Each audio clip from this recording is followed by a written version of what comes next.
Hello, I'm Rob McNeilly, and welcome to this first of a series of three videos.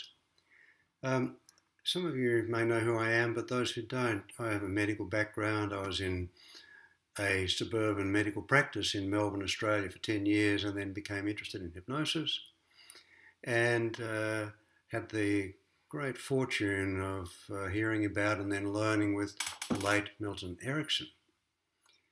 And I learned so much from that man. And one of the phrases that he used recurrently about us being successful in our work was "just do good work." That phrase stayed with me. I paid a lot of attention to it, but then the question is, well, what is good work and how do we do it? That was kind of there in the background. And I've noticed over the 40 years I've been using hypnosis and teaching hypnosis there at the Ericksonian approach, and also related this to solutions in counselling and coaching for solutions, that there is a recurrent concern that I keep hearing from people time and time and time again. People say, I really like this approach, I really like what I'm learning, but I don't feel confident. And I was reminded of something I heard Harry Palmer, the creator of Avatar, saying, and sometimes he says he feels like he's just jumped off a 100-story building, and he says 99, 98, 97, I'm doing all right so far. And I recall looking back to when I first started using hypnosis and the Ericksonian approach in particular, how I had this awful feeling, a bit like Harry Palmer, that I'm doing all right so far, but what if people find out that I don't know what I'm doing, that I'm not the expert that I'm supposed to be. I don't have all of the answers that a professional is supposed to have and that people are paying to learn from and to benefit from. So this question of confidence has been in the background, and it's been part of my teaching for a number of years now. But I wanted to see what I could do to make this more explicit, more available, more doable. One of my teachers, Fernando Flores, made a very useful comment. He said that confidence is a matter of knowing one's competence and incompetences. So that instead of just somehow feeling confident, if we can look at our competences and find out what we are competent at, what we are not competent at that we can learn, then that can allow us to become confident in a solid, real, authentic kind of way. And in these three videos, I wanted to share some of what I've discovered and what people learning this approach have shared with me. I've included in my teaching over the last 35 years to help build a genuine experience and sense of confidence. I'm planning a program, an online program, in relation to this, and these videos are part of my lead up to that, and I'm hoping that you'll have some comments to make, some ways that you can help clarify for me, so that in building this program, it's going to be as useful as possible. But I've picked out 6 issues that I've noticed are going to be right at the centre of any feeling of confidence at being effective in our work. There are probably a lot more, but I've taken out 6 so that we can explore them, and it seems that they are, if not the most important, certainly very important and well worth our exploration and learning from, so we can be more confident in embodying them.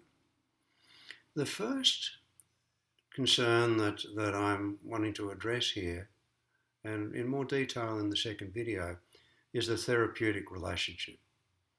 We all know from our common sense and from Scott Miller's work, Barry Duncan, Bruce Wampold, that the therapeutic relationship is one of the major sources of efficacy in any therapeutic approach, whatever it is. So we need to look at that if we're going to be effective in our work and confident that we are doing what we can. The second issue that I'm going to attend to is this wonderful opportunity of listening.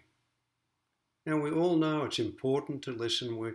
Our clients tell us, oh, you weren't listening, or it was so wonderful that you were listening.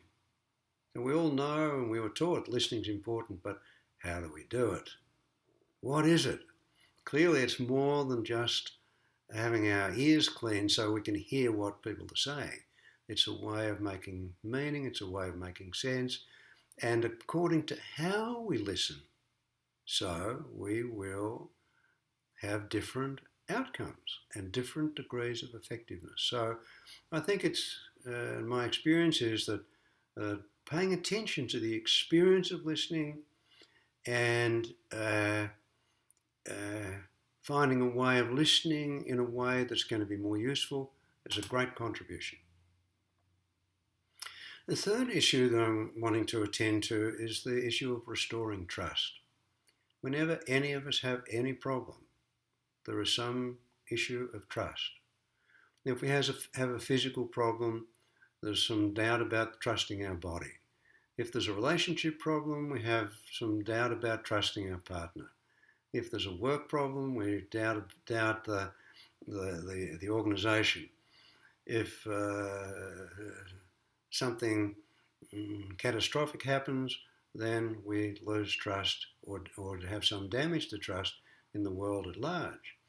And we don't want to just say, oh, trust me, trust the world, it'll be okay, because that's actually not going to be helpful. That's going to lead us into further trouble. So how can we restore trust that is real, solid, and healing? The fourth concern that I'm wanting to pay attention to and explore together is the issue of creating expectancy. Every problem that anyone ever has as a part of it some resignation. Clients don't come and see us and say, I've got this problem and I know that at any moment everything's going to be fine. There is part of any problem that has a feeling like, this is how it is, this is how it was, this is how it's going to be. And if we don't take care of the mood of expectancy, we can pick up the client's mood of resignation and we can start to feel heavy and burdened and hopeless about the whole process. And in a reciprocal way, if we can maintain our mood of expectancy, that at any moment something useful can happen. It's not a guarantee, it's not just positive thinking, it's not just New Age philosophy. If we can have a mood of expectancy, a client might pick up our mood and they might be open to see some possibility that otherwise they wouldn't see. The next really important area for us to explore is how to help clients to access their resources. The whole solution approach rests on the assumption that we have trouble when there's some resource that we've lost track of or that we haven't learned. And accessing and helping a client to access resources, and for us as therapists to help access our resources. This is going to be pivotally important for any effective therapy to happen.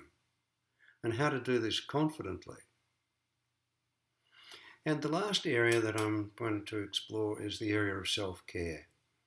I've seen a lot of people who have burnout in their work. And I think that Erickson was on the button when he said, just do good work. If we're doing good work, we can often feel energized by that. But one of the major causes of burnout and trouble when we're not taking care of ourselves is having to pretend and cover up our lack of confidence instead of learning how to feel genuinely confident by becoming solidly confident. And so this is going to be the direction of the next two videos. And I would really appreciate it if you could take a moment to leave a comment. There's a space just down below where if you can leave some comments, then I'll be glad to respond to them. And in particular, what is it that you have found gets in the way for you of being confident? What gets in the way for you of having a genuine, caring relationship with a client, or an effective one? What gets in your way for listening? And what are the blocks that you are concerned with about trust, about creating expectancy, about helping people to access resources, of taking care of yourself? So any or all of those, if you would leave a comment, just a short sentence will do.